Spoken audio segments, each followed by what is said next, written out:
কিছু অজানা কথা আপনাদের সাথে শেয়ার করার আছে।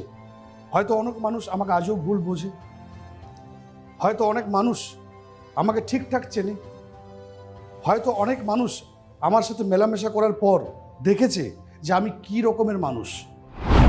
কিছু মুখ যারা মুখোশ পরে আমার আশেপাশে ঘোরাফেরা করতো, তাদের মুখোশও কিন্তু আমি খুলে দেবো। পডকাস্ট হলো অ্যাকচুয়ালি একটা ইংরেজি কথা। আমরা আইপডের নাম শুনেছিলাম, আমরা ব্রডকাস্টের নাম শুনেছি। আইপডের থেকে পড আর ব্রডকাস্টের থেকে কাস্ট, এই সম্মিলিত একটা ব্যাপার নিয়েই আজকে আমরা শুনি পডকাস্ট। আমি চেষ্টা করব, আমি বাঙালি, বাংলা সত্তাটাকে বজায় রেখে বাংলা ভাষাটাকে সম্মান দিয়ে বাঙালির একটা জায়গায় এই পডকাস্টকে নিয়ে যাওয়ার। নমস্কার, আমি বিপ্লব কুমার সিনহা। আপনারা দেখছেন আমার সাথে BK spot files. When I speak, you listen.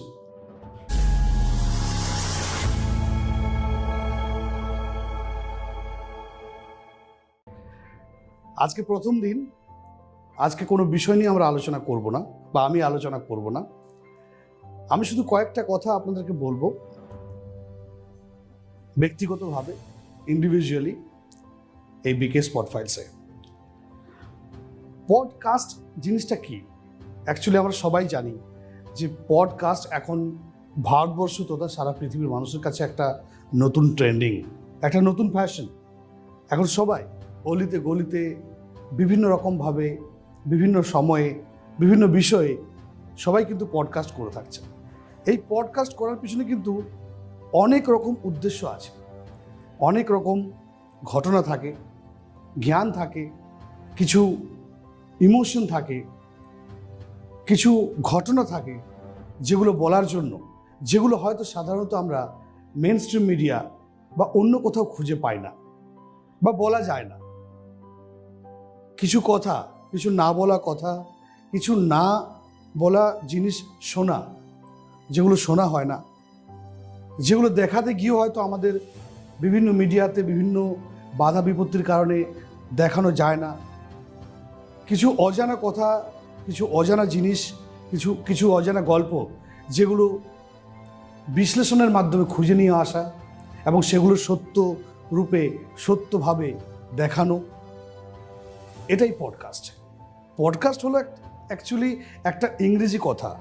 আমরা আইপডের নাম শুনেছিলাম, আমরা ব্রডকাস্টের নাম শুনেছি।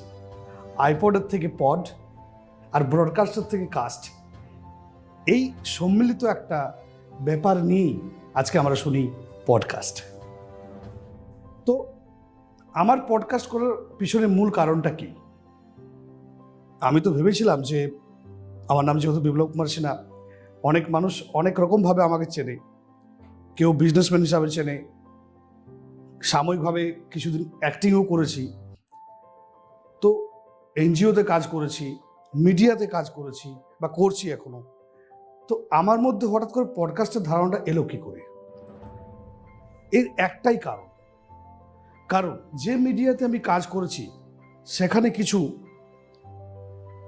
সেখানে কিছু অপূরণীয় মনোবাঞ্ছনা, যেটা বাংলা কথা বলি অপূরণীয়, মানে অসম্পূর্ণ মনোবাঞ্ছনা যদি থেকে থাকে, ইনকমপ্লিট একটা যে তাগিদ, সেটা এখানে প্রকাশ করব। আমার জীবনে প্রায় 14 বছর বিজনেস এন্টারপ্রেনিউর ক্যারিয়ারে আমি অনেক বাধা বিপত্তি কেটে আজকে দাঁড়িয়ে আছি। অনেক জিনিসকে অভিজ্ঞতা করেছি, অনেক কিছু লাইফে এক্সপিরিয়েন্স করেছি, অনেক মানুষকে চিনেছি, অনেক মানুষকে দেখেছি, তার তো ধারণা আছেই। এবং অনেক মানুষ কীভাবে মানুষকে ঠকিয়ে, কীভাবে মানুষকে ঠকায়, বা কীভাবে মানুষকে ইউজ করে, ব্যবহার করে, সেগুলো দেখেছি লাইফে। আমি অত্যন্ত একটা গ্রামের ছেলে। ক্লাস 10 পর্যন্ত আমি যখন পড়াশোনা করেছিলাম, আমার বাড়িতে বাথরুমটাও ছিল না কোনো ইটের দেওয়াল। সেই জায়গা থেকে দাঁড়িয়ে এসে আমি আজকে বিপ্লব কুমার সিংহ থেকে সিনহা হয়েছি। কিছু অজানা কথা আপনাদের সাথে শেয়ার করার আছে। হয়তো অনেক মানুষ আমাকে আজও ভুল বোঝে, হয়তো অনেক মানুষ আমাকে ঠিকঠাক চেনে। হয়তো অনেক মানুষ আমার সাথে মেলামেশা করার পর দেখেছে যে আমি কি রকমের মানুষ, বা অনেকে হয়তো আমাকে আমার রিলে দেখেছেন, আমার ফেসবুক ভিডিওতে দেখেছেন, বা আমার সিনেমাতে দেখেছেন 36 আওয়ার্সে, বা আমার অনেক গানে দেখেছেন, বা মিডিয়াতে অ্যাঙ্কার হিসেবেও দেখেছেন, বা এভিয়েশন ইন্ডাস্ট্রি একটা সময় আমি র্যান্ডাম প্রিন্স অফ এভিয়েশন বলতে পারেন চালিয়েছি, তারাও সেখানে দেখেছেন আমাকে। তো অনেক মানুষের বিভিন্ন রকমের ধারণা আছে যে এই মানুষটা অ্যাকচুয়ালি কীরকম। আজকে পডকাস্ট করার অনেকগুলো কারণের মধ্যে এটাও কিন্তু একটা কারণ আমি জানি আমি যা বলবো সবই সত্যি বলবো, এটা তো ঠিক, কিন্তু আমার সত্যি বলাটা, সত্য হিসাবে নেওয়াটা, সেটা আপনাদের বিষয়, সেটা আপনারা ভাগ করে নেবেন। কারণ পৃথিবীতে এমন কোনো মানুষ নেই যে অ্যাকচুয়াল পারফেক্ট। প্রত্যেক মানুষের ভুল থাকে, প্রত্যেক মানুষের কিছু ভুল ধারণা থাকে, ভুল হয়ে থাকে, কাজ করতে গেলে ভুল হয়। কিন্তু আমি চেষ্টা করে এসেছি এবং চেষ্টা করে গেছি যে আমার দ্বারা যেন কখনো কারোর ক্ষতি না হয়। হয়তো পুরোটা পেরেছি, সেটা বলবো না। আমার অজান্তে, আমার পিছনে হয়তো অনেক রহস্যময় ঘটনার অনেক কিছু ব্যাপার আছে, সেগুলো হয়তো পরবর্তীকালে আমি তুলে ধরব। এবং কিছু মুখ যারা মুখোশ পরে আমার আশেপাশে ঘোরাফেরা করতো, তাদের মুখোশও কিন্তু আমি খুলে দেব। তো সবটা নিয়ে আমি পডকাস্ট, যে কথাগুলো আমি আমার জীবনে বলতে পারিনি বা যেগুলো আমি করতে পারিনি, সেটাই আমি এই পডকাস্টের আজকে এই স্টেজে করব। আপনাদের দেখাবো অনেক অজানা কাহিনী, নিয়ে আসবো অনেক অজানা তথ্য, যেগুলো জেনে আপনাদের অবশ্যই ভালো লাগবে। দেখুন, আমি শুধু প্রথম ব্যক্তি নই যে হয়তো বাংলার ইতিহাসে পডকাস্ট করছে। আমরা বাঙালি, আমরা অনেক বাঙালি পডকাস্ট দেখেছি, আমরা প্রেত কথা দেখেছি। সত্যি খুব ভালো চলছে পডকাস্ট, এবং দারুণ একটা জনপ্রিয় পডকাস্ট বাংলাতে। পডকাস্ট উইথ অরিত, এটাও দেখেছি, তিনিও খুব ভালো কাজ করছেন, খুব ভালো কাজ করেন, ইন্সপিরেশনাল। আমরা রাজ শর্মানিকে দেখেছি, রনককে দেখেছি, ধ্রুব রাঠিকে দেখেছি। অনেক মানুষ আজকাল পডকাস্ট করছেন এবং খুব ভালোভাবে করছেন। খান স্যারকে দেখেছি। তো এরা এত সুন্দরভাবে নিজেদের যে একটা অন্য দিক, ভারতবর্ষের একটা অন্য দিক তুলে ধরেছেন, আমি সত্যি এনাদেরকে নিয়ে গর্বিত। এনারা সত্যি খুব ইন্সপিরেশনাল। কেউ হয়তো কাউকে ফলো করে কাজ করে, কেউ হয়তো নিজস্ব একটা সত্তা থাকে, মেনে কাজ করে। আমি চেষ্টা করব যে পুরো সত্তাটাই যেন আমাদের নিজেদের হয় এবং বাংলার উপর হয়।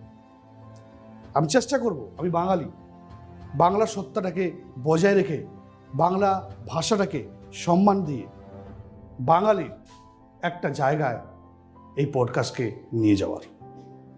আমি আশা করি আপনাদের সবাইকার ভালোবাসা, প্রেম, শুভেচ্ছা সব কিছুই থাকবে, এবং আপনাদের আশীর্বাদ অবশ্যই আমি কামনা করি।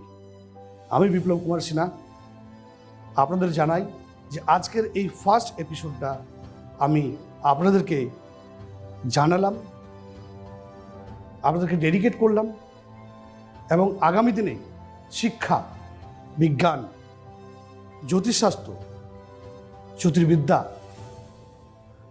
ইতিহাস, ফিজিক্স, কেমিস্ট্রি, ভূগোল, বিভিন্ন রকমের শিক্ষা, খেলা, বিনোদন, রাজনীতি, অরাজনৈতিক ব্যক্তিত্ব, শিক্ষাবিদ, সমস্ত রকমের মানুষকে নিয়ে আসবো আমি বিপ্লব আপনাদের সামনে বিকেএস স্পট ফাইলসে। আপনারা ফলো করুন, লাইক করুন, শেয়ার করুন, এবং প্রত্যেক মানুষের কাছে পৌঁছে দিন যে বিকেএস স্পট ফাইলস বলে একটা নতুন পডকাস্ট আপনাদের কাছে আসছে, যা তুলে ধরবে আপনাদের সামনে সত্য ঘটনা, সত্য অবলম্বনে সত্য ঘটনা। BKS spot files, when I speak you listen, with Biplab Kumar Sinha. ভালো থাকবেন।